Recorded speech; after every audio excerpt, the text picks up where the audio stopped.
हाँ, तो मैं क्या बता रहा था, मैं ये बता रहा था कि ये पर्टिकुलर आया है फॉर्मूला तुम्हारे पास डी ई एक्स का। तो फाइनली हमारे पास ई एक्स का एक फॉर्मूला निकल के आया। ठीक है, इस बार हमको ये नहीं बताया था क्वार्टर सर्कल है ना, कि तुम्हारे पास सेमी सर्कल है, कुछ नहीं बताया था। तो हमारे को जो फॉर्मूला दिया गया है वो दिया 2k क्यू, तुम्हारे पास कितना, फाइव, तुम्हारे पास आर स्क्वायर। ठीक, और ये आ गया है तुम्हारे पास साइन कितना, 5/2। ठीक है, ये फॉर्मूला तुम्हारे पास आया। अब सिंपल सी बात है कि अगर हम यहाँ पे भी वही टेक्निक अपनाएं कि ऊपर की तरफ सर एक सेगमेंट होगा, ठीक है, जिसे हम वन सेगमेंट बोलेंगे, और एक इधर की तरफ सेगमेंट होगा जिसे हम टू सेगमेंट बोलेंगे। वन और टू के जो वाई वाई कंपोनेंट होंगे वो कैंसिल हो जाएंगे, और जो एक्स एक्स कंपोनेंट होंगे वो आ जाएंगे सामने। ठीक है, तो अल्टीमेटली इसका तुम्हारे पास ई वाई कितना आ गया, ई वाई आ गया तुम्हारे पास 0। ठीक, इसने कहा कि ठीक है, ये किसके लिए, ये किसी भी आर्क के लिए है। अब इसने कहा कि मुझे मान लो सर सेमी सर्कल निकालना है। ठीक है, मुझे मान लो सर सेमी सर्कल निकालना है। तो तुम कहोगे कि सेमी सर्कल निकालना है, सेमी सर्कल के लिए फाई की वैल्यू कितनी होगी, सेमी सर्कल के लिए फाई की वैल्यू कितनी होगी, फाई की वैल्यू हो जाएगी पाई। सेमी सर्कल के लिए फाई की वैल्यू हो जाएगी पाई। तो इसने कहा कि ठीक है, तो यहाँ पे इसने यहाँ पे निकाला, तो सेमी सर्कल के लिए फाई की वैल्यू हो गई पाई। ई एक्स का फॉर्मूला आ गया कितना, 2 × k × क्यू तुम्हारे पास पाई इंटू तुम्हारे पास आर स्क्वायर, और ये हो गया तुम्हारे पास साइन तुम्हारे पास पाई/2। साइन पाई/2 का मतलब कितना होता है, 90। ठीक है, तो 2k क्यू अपॉन तुम्हारे पास पाई आर स्क्वायर फॉर्मूला आ गया। हमने कहा ठीक है। अब मुद्दा ये है कि ये जो पर्टिकुलर फॉर्मूला आपने निकाला है, ये इस पर्टिकुलर डेरिवेशन से, और जो ऊपर आपने फॉर्मूला निकाला था सेमी सर्कल के लिए, उस डेरिवेशन से सेम है कि नहीं है, और अगर सेम नहीं है तो क्यों सेम नहीं है ना। सवाल ये भी बनता है कि सेम अगर नहीं है तो फिर क्यों सेम नहीं है। तो इन्होंने कहा कि हाँ, बात तो ठीक है। तो इस पर्टिकुलर डेरिवेशन से जो फॉर्मूला अपना बना था, वो बना था λ/2πε0r। अब मैं अगर आपसे कहूँ कि भाई लेमडा अपना हमने कितना निकाला था, लेमडा अपना हमने निकाला था क्यू अपॉन तुम्हारे पास पाई आर। अगर हम यहाँ पे पुट करें तो ये हो गया क्यू अपॉन तुम्हारे पास पाई आर। ठीक है, यहाँ पे तुम्हारे पास पाई आर ऑलरेडी प्रेजेंट था, तो 2 पाई स्क्वायर आर स्क्वायर तुम्हारे पास एप्सिलॉन नॉट। ठीक, और अगर हम यहाँ से देखें तो यहाँ पे भी अगर आप देखेंगे तो कितना आएगा, तो इसने कहा कि 1 अपॉन ये 2 तुम्हारे पास नीचे था, ये 4 पाई एप्सिलॉन नॉट इधर था, ये क्यू था, ये तुम्हारे पास पाई तुम्हारे पास आर स्क्वायर था। तो ये यहाँ से कटा ये वैल्यू, तो तुम्हारे पास कितना आ गया, ये आ गया क्यू अपॉन 2 तुम्हारे पास pi square R square epsilon naught. दोनों से रिजल्ट बिल्कुल सेम आ रहा है। अब चॉइस आपके पास है, अब चॉइस आपके पास है कि आप इसमें रिजल्ट कौन सा याद रखना चाहेंगे। आप ये वाला रिजल्ट याद रखना चाहेंगे, कौन सा वाला, ये तुम्हारे पास साइन थीटा 1 और साइन थीटा 2 वाला रिजल्ट आप याद रखना चाहेंगे, या फिर आप जो है ये वाला रिजल्ट याद रखना चाहेंगे, ये आपके ऊपर डिपेंड करता है। तो इसने कहा कि ठीक है, ये सेमी सर्कल हो गया। अब बात करते हैं क्वार्टर सर्कल की। ठीक, अब अगर मैं आपसे पूछता हूँ कि बेटा क्वार्टर सर्कल के लिए क्या कहना है, क्वार्टर सर्कल के लिए फाई की वैल्यू कितनी होगी, तो आप कहोगे क्वार्टर सर्कल के लिए फाई की वैल्यू होगी 90। तो इसने कहा कि ठीक है, ई एक्स की वैल्यू निकाल लो, 2k क्यू तुम्हारे पास साइन कितना, ये हो जाएगा तुम्हारे पास पाई/2 अपॉन 2, ये हो जाएगा कितना पाई/2 इंटू तुम्हारे पास आर स्क्वायर। तो निकाला 2k क्यू साइन तुम्हारे पास कितना, साइन तुम्हारे पास पाई/4। ओके, और ये कितना आ जाएगा, ये तुम्हारे पास 2 ऊपर चला जाएगा, तो ये हो जाएगा तुम्हारे पास 4 तुम्हारे पास पाई आर स्क्वायर। जब हमने यहाँ पे सॉल्व किया तो सॉल्व करने के बाद पता लगा कि वैल्यू कितनी आ रही है, साइन पाई/4 की वैल्यू होती है √2, तो 4/4 पाई एप्सिलॉन नॉट, ये हो गया है पाई आर स्क्वायर, ऊपर हो गया है क्यू, नीचे हो गया है ये √2, ये कैंसिल हो गया, तो ये हो गया 1/√2 तुम्हारे पास क्यू अपॉन तुम्हारे पास पाई स्क्वायर आर स्क्वायर, और ये हो गया एप्सिलॉन नॉट। इस तरीके से आप आंसर निकालें। ठीक, अब मुद्दा ये है कि आपको कौन सा फॉर्मूला ठीक से याद रहेगा। अगर आप साइन थीटा 1 और साइन थीटा 2 वाला फॉर्मूला याद रखते हो, ठीक है ना, कौन सा फॉर्मूला याद करने के लिए कह रहे हैं, ये वाला फॉर्मूला याद करने के लिए कह रहे हैं, ये वाला। ठीक है, अगर आप ई एक्स के लिए ये वाला फॉर्मूला याद कर सकते हो, और ई वाई के लिए ये वाला फॉर्मूला याद कर सकते हो, वेल एंड गुड। और अगर आप वो वाला फॉर्मूला नहीं याद करना चाहते हो तो आप ये वाला फॉर्मूला याद करते हो, ई एक्स के लिए ये वाला, और तुम्हारे पास ई वाई के लिए ये चीज। इस तरीके से आपका आंसर निकल के आता है। आई सभी लोग को बात समझ में? ठीक है। अब मैं आपको जरा कुछ क्वेश्चंस करवाता हूँ, ठीक है, ताकि आपको थोड़ा सा कॉन्सेप्ट यहाँ पे क्लियर हो कि कैसे यहाँ पे हमें करना होगा। देखिए जरा,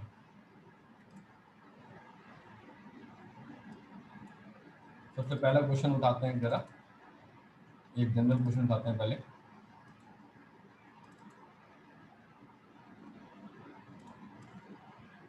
जरा सभी लोग करना, इसको ट्राई करो मेरे साथ में ही कि क्या आएगा इसका आंसर। इसने कहा कि ये तुम्हारे पास एक थिन सेमी सर्कुलर रिंग है, एक तुम्हारे पास थिन सेमी सर्कुलर रिंग है जिसका रेडियस स्मॉल आर है, और इसके पास पॉजिटिव चार्ज पड़ा हुआ है, इसके पास जो है पूरा का पूरा पॉजिटिव चार्ज पड़ा हुआ है, ठीक है। तो हमने कहा कि ठीक, distributed uniformly over it, the net electric field at the centre, net electric field at the centre निकालनी है। तो हमने कहा कि ठीक है, इसकी वजह से एक कंपोनेंट आएगा तुम्हारे पास इधर की तरफ, और इसकी वजह से एक कंपोनेंट आएगा तुम्हारे पास इधर की तरफ, ठीक है। इन लोगों के तुम्हारे पास E1y और तुम्हारे पास E2y और E3y ऐड हो जाएंगे, और इन लोगों के तुम्हारे पास जो ये होंगे ना, E1 तुम्हारे पास x और जो तुम्हारे पास E2x, वो तुम्हारे पास क्या हो जाएंगे, सब्ट्रैक्ट हो जाएंगे। 100% आंसर आई कैप में तो हो नहीं सकता, 100% आंसर जो है आई कैप में नहीं हो सकता, ठीक। हमने कहा कि ठीक है, अभी अभी हम लोगों ने फॉर्मूला निकाला 2k³ sign 5/2 pi are square, ठीक है। तो हमने कहा E इज इक्वल टू कितना, 2k³ तुम्हारे पास कितना, साइन 5/2, आंसर आ गया मेरे पास, डी आंसर आया, बिल्कुल सही है, ठीक है। अपॉन तुम्हारे पास कितना, पाई आर स्क्वायर। अब ये फॉर्मूला मेरे को थोड़ा सा हैंडी लगता है, इस फॉर्मूले में ज़्यादा कोई झंझट नहीं है, आप बड़े आराम से निकाल सकते हो, ठीक। तो हमने कहा कि ठीक है, अब ये सेमी सर्कल है, सेमी सर्कल के लिए अभी अभी बताया था कि आप पाई पुट करेंगे, जैसे ही आप पाई पुट करेंगे तो आपका आंसर कितना आ जाएगा, आंसर आ जाएगा Q/2, तुम्हारे पास पाई स्क्वायर, तुम्हारे पास R² एप्सिलॉन नॉट, ठीक। अब हमको पता है कि जो E1y E2y नीचे की तरफ होंगे, E1x और E2x कैंसिल हो जाएंगे, तो ये लग जाएगा जे कैप और ये लग जाएगा नेगेटिव। तो आंसर क्या बनेगा, आंसर बनेगा तुम्हारे पास डी। आई समझ में बात? ठीक है। इस तरीके से तुम्हारे पास हमको हमेशा निकालना होगा, इस तरीके से पूरा का पूरा सेगमेंट तुम्हारे पास निकाला जाएगा, ठीक। अब एक सवाल और मैं आपको कराता हूँ इसी से रिलेटेड, जरा उसको भी देखना क्या बोल रहा है, मैं आपको देता हूँ जरा क्वेश्चन। हाँ, एक ये क्वेश्चन है, इसको जरा देखिएगा।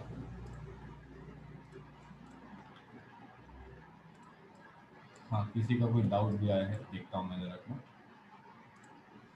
सर सी आ रहा था, सी, ओ सॉरी, मैंने मार्क जो है नीचे कर दिया, आंसर जो है वो तुम्हारे पास सी, ठीक है, माइनस साइन वाला। तो 2 pi square epsilon naught r square j cap negative वाला, ठीक। अब जरा ये वाले क्वेश्चन को देखो सभी लोग ध्यान से। अब वायर ऑफ लेंथ 20 सेंटीमीटर, एक वायर है जिसकी लेंथ तुमको 20 सेंटीमीटर दे रखी है, ठीक है, is bent into a semi circular arc, ठीक। अब इसने कहा if the two equal half of an arc were each to be uniformly distributed, okay, और क्या नाम है, प्लस माइनस क्यू, इसका मतलब ये वाला जो सेगमेंट है ए से लेकर के तुम्हारे पास एम तक, ये तुम्हारे पास प्लस क्यू वाला सेगमेंट है, ठीक है, और ये एम से लेकर के बी तक जो तुम्हारे पास सेगमेंट है, ये माइनस क्यू वाला सेगमेंट है।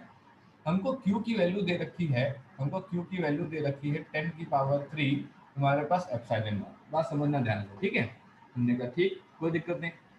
इसने क्या बताया, इसने कहा कि तुम्हारे पास epsilon naught is the permittivity of the free space, the net electric field at the centre O of the semi circular arc would be, net electric field at the centre O चाहिए। बताओ भैया क्या answer होगा इसका, कैसे निकालो। अब आप कहोगे कि इसमें इतना निकालने और ना निकालने वाला तो कोई ज़्यादा झंझट होना ही नहीं चाहिए सर, ठीक है। अब आपने तो ये पढ़ाया था सर थोड़ी देर पहले कि भाई ये तुम्हारे पास आर्क होगा, ठीक है, और हम लोग कोई बीच में पॉइंट ले लेंगे, ठीक है, और हम लोग यहाँ से तुम्हारे पास इसको जो है θ1 मान लेंगे, और इसको जो है हम लोग यहाँ से तुम्हारे पास θ2 मान लेंगे, ठीक है। ये पॉइंट आपने पढ़ाया था। और इसका आपने कुछ फॉर्मूला बताया था कि ई एक्स होता है तुम्हारे पास क्या, अभी उन्होंने ऊपर फॉर्मूला डिराइव किया था थीटा वन और थीटा टू का, ये वाला, ठीक है, कितना था, lambda upon 4 pi epsilon naught r, जिसको हम के लैम्डा बाय आर भी बोल सकते हैं, ठीक है। तो इसने कहा कि इसको बोल सकते हैं के लैम्डा बाय तुम्हारे पास R sine of theta one plus तुम्हारे पास साइन ऑफ थीटा टू। ये बताओ कि इसका मैं थीटा वन क्या लिखूं, बोलो भाई। मेरे को सिर्फ और सिर्फ सेगमेंट ए एम के बारे में आपसे चर्चा करनी है, सेगमेंट ए एम के बारे में आपसे चर्चा करनी है भाई। मैं इसका ई एक्स क्या लिखूं, इसने कहा इसका ई एक्स वन लिखो तुम, आप लिखो k lambda by r sine of तुम्हारे पास जीरो प्लस तुम्हारे पास साइन ऑफ 90, है कि नहीं भाई। सिंपल सी बात है, तुम्हारा पॉइंट ओ यहाँ पे है और तुम्हारा ये एम तक ऊपर है ना। तो हमने तो तुम्हारे पास यहाँ पे ले लिया, तो अभी तक तो पी पॉइंट हमारा यहाँ इसके सामने होता था, इधर पी पॉइंट हमारा यहाँ पे आ गया और ये आपने बड़ा कर दिया, ठीक। तो हमने कहा कि ठीक है भाई, तो k lambda by r sine zero का हो गया जीरो, साइन 90 का हो गया वन। तो हमने कहा कि ठीक है, ई एक्स वन की वैल्यू आई, तो E X one is equal to हो गया है के लेमडा बाय आर, ठीक है। अब के लेमडा बाय आर तो आ गया, ठीक है। अब आएगा कहाँ, इसने कहा इधर की तरफ आता तुम्हारे पास, तो इधर की तरफ x कंपोनेंट जाता और नीचे की तरफ तुम्हारे पास y कंपोनेंट आता, तो ये हो जाता तुम्हारे पास प्लस आई कैप। हमने कहा ठीक है। सेम तरीके से हमने ई वाई वन निकाला, तो ये आ गया के लेमडा बाय तुम्हारे पास आर, ये होता तुम्हारे पास, ये होता तुम्हारे पास जो है, अरे क्या होता है, हाँ ये होता तुम्हारे पास जो है यहाँ पे, ये होता तुम्हारे पास कॉस तुम्हारे पास थीटा वन माइनस कॉस तुम्हारे पास थीटा टू, ठीक।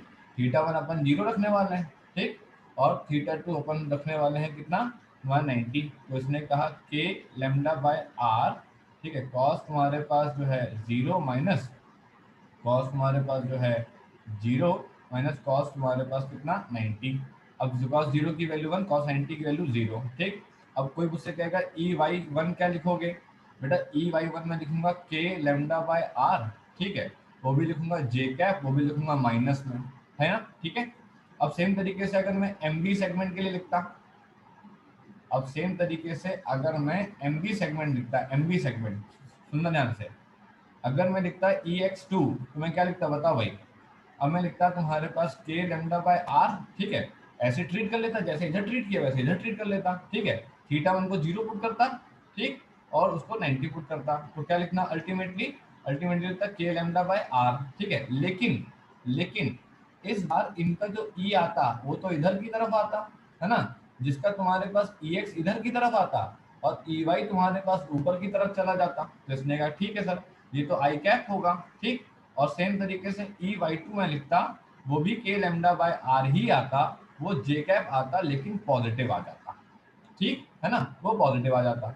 इसने कहा कि ठीक है। अब हम जरा ई एक्स की बात कर रहे हैं, तो ई एक्स की बात कर रहे हैं तो हमने लिखा तुम्हारे पास क्या, हमने यहाँ पे लिख दिया तुम्हारे पास ई एक्स वन वैक्टर, और ये इसको हम लिख देते हैं तुम्हारे पास ई एक्स टू का वैक्टर, ठीक है। तो सीधे सीधे वैक्टर उठा करके ऐड कर देते हैं, काम ही खत्म, हमने वैक्टर फॉर्म में लिख ही रखा हुआ है, ठीक। तो हमने यहाँ पे लिखा ई एक्स वन और ई एक्स टू का तुम्हारे पास वैक्टर, ये कितना हो जाता, के lambda by r i cap plus के लेमडा बाय आर तुम्हारे पास आई कैप, तो ये हो जाता two k lambda by r i cap, okay. Two k lambda by r तुम्हारे पास आई कैप हो जाता। हमने कहा ठीक, कोई दिक्कत नहीं। सेम तरीके से ई वाई की बात करते हैं, तो ये हो जाता है ई वाई वन का आई कैप तुम्हारे पास, ई वाई टू का तुम्हारे पास ई वाई टू वैक्टर, ये हो जाता है तुम्हारे पास माइनस ऑफ के लेमडा बाय आर तुम्हारे पास जे कैप प्लस ऑफ के लेमडा बाय आर तुम्हारे पास जे कैप, और ये कैंसिल होकर के हो जाता है जीरो। इसका मतलब ई वाई का काम तमाम हो गया, वो तो वैसे भी होना था, ठीक। अब मुद्दा आया तुम्हारे पास किसका, मुद्दा आया तुम्हारे पास ई एक्स का, ठीक, ये तो निकाल लिया, ठीक। अब हम जब यहाँ पे ये लेकर के जाएंगे to k lambda by r तुम्हारे पास जो है आई कैप, तो इसने कहा मैग्नीट्यूड चाहिए हमें, तो इसने मैग्नीट्यूड चाहिए, तो भाई मैग्नीट्यूड कितना आएगा, to k lambda by are value होगी, और क्या पुट कर लीजिए आप। इसने कहा ठीक है, पुट तो कर लें। अब मुद्दा यहाँ पे ये आया कि लेमडा क्या लिखेंगे सर, इसने कहा कि सर लेमडा क्या लिखोगे आप ये बता दो। तो इसने कहा कि लेमडा क्या लिखेंगे, तो लेमडा की भाई बात आई कि लेमडा क्या लिखा जाए, तो इसने कहा पहले निकालो जरा के को, 4 पाई एप्सिलॉन नॉट लिखो इसको, ठीक है, यहाँ पे लिख लो आर, लेमडा क्या लिखेंगे बताओ? लेमडा को हम लिखेंगे इस वाले सेगमेंट में ए से लेकर के हमारे पास एम तक क्यू चार्ज था, और इस वाले सेगमेंट की लंबाई कितनी है? इस वाले सेगमेंट की लंबाई है पाई आर बटे 2, ध्यान रखना, ठीक है। और इस वाले सेगमेंट की लंबाई कितनी है? इस वाले सेगमेंट की लंबाई है पाई आर बटे 2। गलती से इसे आप सेमी सर्कल का कंबाइंड सेक्शन मत समझ लीजिएगा कि पूरा पॉजिटिव और पूरा नेगेटिव है, नहीं, ये आधा पॉजिटिव है और आधा नेगेटिव है। तो we were doing this particular problem treating it as a quarter quarter part. अगर क्वार्टर क्वार्टर पार्ट कर रहे थे तो आप लेमडा में क्यू अपॉन पाई आर नहीं लिखेंगे, आप लेमडा में क्यू अपॉन पाई आर बटे 2 लिखेंगे। बात को ध्यान से समझिएगा, वरना आप कंफ्यूज हो सकते हैं, ठीक है। आप यहाँ पे तुम्हारे पास q upon pi r by 2 लिखेंगे, ठीक। तो हमने कहा कि ठीक है, कोई दिक्कत नहीं। तो हमने यहाँ पे पुट कर लिया, हमने कहा कि यहाँ पे आ गया। अब इसने कहा था कि हमको वायर ऑफ लेंथ एल दे रखा है, तो वायर ऑफ लेंथ एल ही तो तुम्हारे पास पाई आर थी। इसने कहा कि ठीक है, कोई दिक्कत नहीं, सही है, हम पुट कर लेंगे बाद में जाकर के अपने हिसाब से। तो लेमडा इज इक्वल टू कितना हो गया? 2q अपॉन तुम्हारे पास पाई आर हो गया। अब यहाँ पे हम लेमडा लेकर के आए तो ये आ गया 2q अपॉन तुम्हारे पास पाई आर। तो ये हो गया क्या, 2 और 4 कैंसिल हो गया, ये हो गया q, ये हो गया पाई तुम्हारे पास स्क्वायर, ये हो गया तुम्हारे पास आर स्क्वायर, और ये हो गया तुम्हारे पास एप्सिलॉन नॉट, ठीक। ये पर्टिकुलर वैल्यू तुम्हारे पास यहाँ पे पूरी तरीके से जो है यहाँ पे आ गई। हमने कहा ठीक। अब इसने कहा कि पाई आर तो एल है, इसका मतलब एल स्क्वायर की जगह हम पाई स्क्वायर आर स्क्वायर लिख सकते हैं। तो हमने यहाँ पुट करा क्यू अपॉन तुम्हारे पास कितना, एल स्क्वायर एप्सिलॉन नॉट। चलो, अब वैल्यू हमको दे रखी है, हमें क्यू की वैल्यू दे रखी है, वह एल की वैल्यू दे रखी है, ठीक। हमने कहा ठीक है, कोई दिक्कत नहीं। तो जरा देख लेते हैं भाई क्या क्या है वैल्यू। जिसने कहा क्यू की वैल्यू है 10⁻³ एप्सिलॉन नॉट, नीचे हो गया तुम्हारे पास एल की वैल्यू 20 इंटू 10⁻⁻2 का तुम्हारे पास whole square into epsilon naught. Cancel किया, 10⁻2 इंटू 2 इंटू 10⁻⁻1 मतलब कि 4 इंटू 10⁻⁻ तुम्हारे पास -2, तो 10⁻³ इंटू 10⁻2 अपॉन तुम्हारे पास 4, ये हो गया था बस 25। तो हमको पता लग गया आंसर है 25 इंटू 10⁻3। अब मुद्दा ये है कि किस तरफ होगी नेट, नेट तो पॉजिटिव आई कैप की तरफ होगी, है ना। तो इसका मतलब है कि अगर नेट पॉजिटिव आई कैप की तरफ होगी तो आंसर क्या बना, आंसर बना तुम्हारे पास 25 इंटू 10⁻3, ठीक। So the net answer would be 25 into 10⁻3 तुम्हारे पास I cap. So this would be considered as. आया सभी लोग को समझ में? अब आप देख लीजिए कि किस किस लेवल पे क्या आपके 12th में सिलेबस रहता है और किस लेवल पे सवाल आते हैं। ये 2015 का सवाल है, 5 साल पहले का ही सवाल है, कोई बहुत पुराना सवाल नहीं है ये, ठीक है ना। इस तरीके से पर्टिकुलर इस तरीके से पर्टिकुलर सवाल यहाँ पे होगा। तो आप ऐसे कर सकते हैं। अब अगर मान लो कि ये पूरा सर पॉजिटिवली जज होता है। हाँ बेटा, बोलो। सर क्या हम इसे डाइपोल मोमेंट से नहीं कर सकते? डाइपोल मूवमेंट से कैसे करोगे? सर एक dq चार्ज हम प्लस की तरफ ले रहे हैं, प्लस dq, और एक माइनस dq की तरफ ले रहे हैं, हाँ और फिर फिर उनका जो उनकी जो उन दोनों डाइपोल की वजह से जो इलेक्ट्रिक फील्ड सेंटर पे बनी, हम वो हाँ, निकाल रहे हैं इंटीग्रेट कर। एक तुम डी क्यू चार्ज इधर ले लोगे, एक तुम डी क्यू चार्ज उधर ले लोगे, फिर तुम क्या इक्वेटोरियल का फॉर्मूला लगाओगे? नो परपेंड, हाँ भाई। इक्वेटोरियल, इक्वेटोरियल का फॉर्मूला जो तुम्हारे पास रहता है, हाँ कहे तो तुम सही रही हो, लॉजिक तो लगाया जा सकता है।